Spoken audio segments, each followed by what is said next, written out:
బంగాళాఖాతంలో ఏర్పడిన అల్పపీడనం తీవ్రంగా కూడా ఇటు బలపడుతూ వస్తోంది. ఇది శ్రీలంక మీదుగా భారతదేశానికి తాకే అవకాశాలు ఉన్నట్టుగా ఇప్పటికే ఐఎండీ హెచ్చరికలు జారీ చేసింది. అయితే దీనికి అర్నబ్ అనే పేరును సూచించింది. అర్నబ్ అంటే సముద్రంగా తెలుస్తోంది. ఇప్పటికే నైరుతి బంగాళాఖాతంలోని వాయుగుండం తీవ్ర వాయుగుండంగా బలపడినట్లు భారత వాతావరణ శాఖ విభాగం ఐఎండీ తెలిపింది. ఇది శ్రీలంక తీరం వైపు దూసుకు వెళ్తూ గురువారం సాయంత్రానికి పొట్టువెల్కు చేరుకుంటుంది. 250 కిలోమీటర్ల వేగంతో. అలానే ఇటు బట్టికోల్కు 300, ట్రికోమలీకు 400, ఇక కరైకల్కు 780, చెన్నైకి 940 కిలోమీటర్ల దూరంలో కేంద్రీకృతమై ఉంది. శుక్రవారం ఉదయంలోగా ఇది తుఫాన్గా బలపడే అవకాశం సైతం కనిపిస్తోంది. ఇక సముద్రంలోని మార్పులను మనము వెదర్ విజువల్స్ లో క్లియర్ గా చూస్తున్నాము. ఇక ఇటు తుఫాన్గా రూపాంతరం చెందితే దీన్ని అర్నబ్ అని పేరుగా పిలవాలి అంటూ కూడా బంగ్లాదేశ్ సూచించింది. అర్నబ్ అంటే సముద్రంగా తెలుస్తోంది. ఇది వాయువ్య దిశగా కదులుతూ శ్రీలంక పొట్టువీల్ త్రికోమలి మధ్యలో శుక్రవారం రాత్రి తీరం దాటే అవకాశం అయితే మనకి కనిపిస్తోంది. ఇక దీని ప్రభావంతో శుక్ర శనివారాల్లో తమిళనాడు కేరళలో కొన్ని ప్రాంతాల్లో భారీ నుండి అతి భారీ వర్షాలు ఈదురుగాలులు వీస్తాయంటూ కూడా ఇప్పటికీ ఐఎండీ హెచ్చరికలు జారీ చేసింది. దక్షిణ కోస్తా రాయలసీమలోని కొన్ని ప్రాంతాల్లో సైతం తేలికపాటి నుంచి ఓ మోస్తారు వర్షాలు కురిసే అవకాశం ఉందని అమరావతి వాతావరణ శాఖ కేంద్రం తెలిపింది. రాబోయే 4 రోజుల్లో మొత్తంగా కూడా ఉత్తర కోస్తాలోని కొన్ని ప్రాంతాల్లో పొగమంచు కురిసే అవకాశం ఉందని తెలిపింది ఐఎండీ.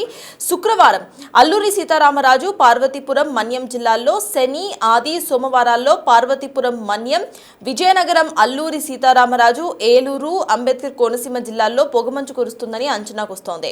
రాష్ట్రంలోని చలి తీవ్రత పెరుగుతూ వస్తున్న సంగతి మనందరికీ తెలిసిందే. ఇక రాష్ట్రంలో ఇటు గురువారం విశాఖపట్నం, కడప, అనంతపురం ప్రాంతాల్లో గరిష్ట ఉష్ణోగ్రతలు 2 నుండి 3 డిగ్రీల వరకు తగ్గిన పరిస్థితిని మనం చూస్తున్నాము. అయితే ఇప్పటికే తీవ్ర వాయుగుండంగా బలపడే అవకాశం కనిపిస్తోంది. అనంతరం కూడా శ్రీలంక దగ్గర తీరం దాటి ఇటు చెన్నై, కేరళలో భారీ నుండి అతి భారీ వర్షాలు కురిసే అవకాశం ఉన్నట్టుగా ఇటు ఐఎండీ హెచ్చరికలను జారీ చేసింది. అలానే కోస్తా ఆంధ్ర, రాయలసీమ ప్రాంతాల్లో మోస్తారు వర్షాలు సైతం కురిసే అవకాశం ఉందని తెలిపింది. విశాఖ లాంటి పలు జిల్లాల్లో ఇటు పొగమంచు సైతం కనిపించే అవకాశం ఉన్నట్టుగా ఇప్పటికే ఐఎండీ తెలిపింది. ఇక ఇప్పటికే చలి తీవ్రత ఈ ప్రదేశాల్లో పెరుగుతూ వస్తోంది. ఇక ఇవాళకి చూసుకుంటే 2 నుండి 3 డిగ్రీల ఉష్ణోగ్రత తగ్గినట్టుగా తెలుస్తోంది.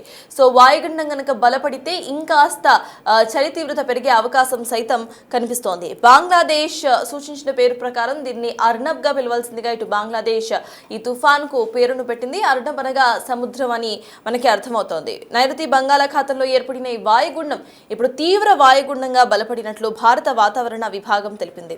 శ్రీలంక తీరం వైపు నుండి ఇది భారత్ వైపుగా వస్తోంది. చెన్నై దగ్గర తీరం దాటే అవకాశం కనిపిస్తుంది. చెన్నైకి 780 కిలోమీటర్ల దూరంలో ఈ వాయుగుండం కేంద్రీకృతమై ఉంది. ఇక కేరళ అండ్ తమిళనాడు ఈ 2 ప్రాంతాలకు కూడా దీనికి సంబంధించిన ఎఫెక్ట్ ఎక్కువగా కనిపించే అవకాశం కనిపిస్తోంది. భారీ నుండి అతి భారీ వర్షాలు ఈదురుగాలులు వీస్తాయంటూ ఐఎండీ ప్రకటించింది. ఇక కోస్తా ఆంధ్రాలో మోస్తారు వర్షాలు కురుస్తాయంటూ కూడా అమరావతి వాతావరణ శాఖ మనకి హెచ్చరికలను జారీ చేసింది. అలానే విశాఖ లాంటి ప్రదేశాల్లో పొగమంచు సైతం వస్తుందంటూ కూడా ఇటు హెచ్చరికలు జారీ చేసింది. శని, శుక్రవారాలు ఈ ఎఫెక్ట్ అనేది కోస్తా ఆంధ్రలో, రాయలసీమ ప్రాంతాల్లో, వైజాగ్ లాంటి ప్రాంతాల్లో కనిపించే అవకాశం ఉంది. ఇక శుక్రవారం శనివారాల్లో ఇటు తీరం దాటే అవకాశం సైతం కనిపిస్తోంది. చెన్నైలో ఇటు భారీగా మనకి ఈ తుఫాన్ ఎఫెక్ట్ కనిపించే అవకాశం అయితే ఉంది.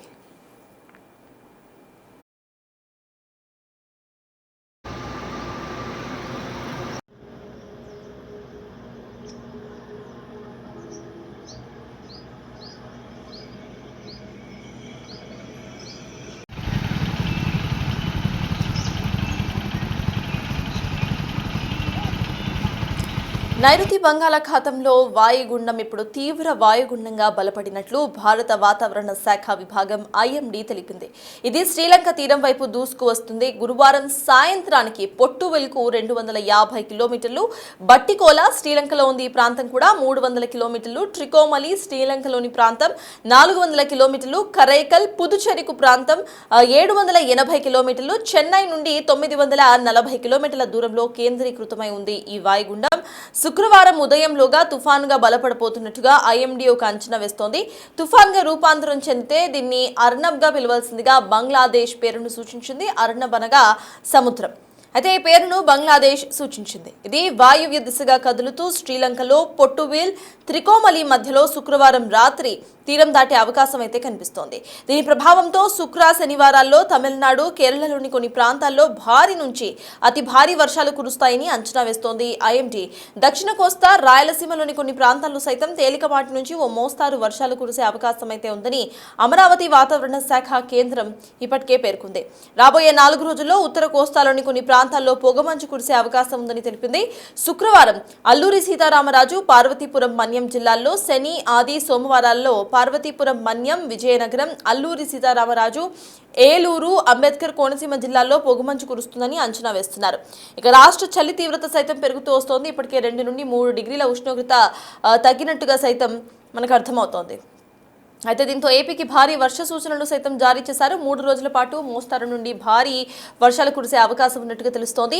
నైరుతి బంగాళాఖాతంలో కొనసాగుతున్న వాయుగుండం కారణంగా తీవ్ర వాయుగుండంగా బలపడుతూ వస్తున్నట్టుగా ఇప్పటికే ఐఎండీ వెల్లడించింది. శ్రీలంక తీరం వైపు దూసుకువస్తున్నట్లు ఒక అంచనా వేసింది. పుదుచ్చేరి నుండి 780 కిలోమీటర్లు, చెన్నైకి 940 కిలోమీటర్ల దూరంలో ఈ వాయుగుండం కేంద్రీకృతమై ఉంది. ఇక ఇవాళ ఈ వాయుగుండం తుఫాన్గా మారే అవకాశాలైతే కనిపిస్తున్నాయి అంటూ కూడా ఇటు ఐఎండీ పేర్కొంది. ఒకవేళ కనుక తుఫాన్గా మారితే దీన్ని ఒర్నబ్గా పిలవాలంటూ ఇటు బంగ్లాదేశ్ ఇప్పటికే పేరును సూచించింది. దీని అర్థం సముద్రం. వాయువ్య దిశగా కదులుతూ తీవ్ర ప్రభావం కనిపిస్తోంది. ఆదివారం వరకు తుఫాన్ ఎఫెక్ట్ తమిళనాడు, కేరళపై పడే అవకాశం కనిపిస్తోంది. వీటితో పాటు ఆంధ్రలోని దక్షిణ కోస్తా, రాయలసీమ జిల్లాల్లో సైతం తుఫాన్ ఎఫెక్ట్ అయితే కనిపిస్తోంది. తేలికపాటి నుంచి భారీ వర్షాలు, వాయుగుండ ప్రభావంతో ఈ చలి తీవ్రత సైతం పెరుగుతుంది. ఇప్పటికే 2 నుండి 3 డిగ్రీల ఉష్ణోగ్రత చలి తీవ్రత 3 డిగ్రీల ఉష్ణోగ్రత తగ్గినట్టు, చలి తీవ్రత పెరిగినట్టుగా కూడా మనకు అర్థమవుతోంది. ఇక కొన్ని ప్రాంతాల్లో పొగమంచు సైతం కురిసే అవకాశం ఉందని ఐఎండీ హెచ్చరికలు జారీ చేసింది.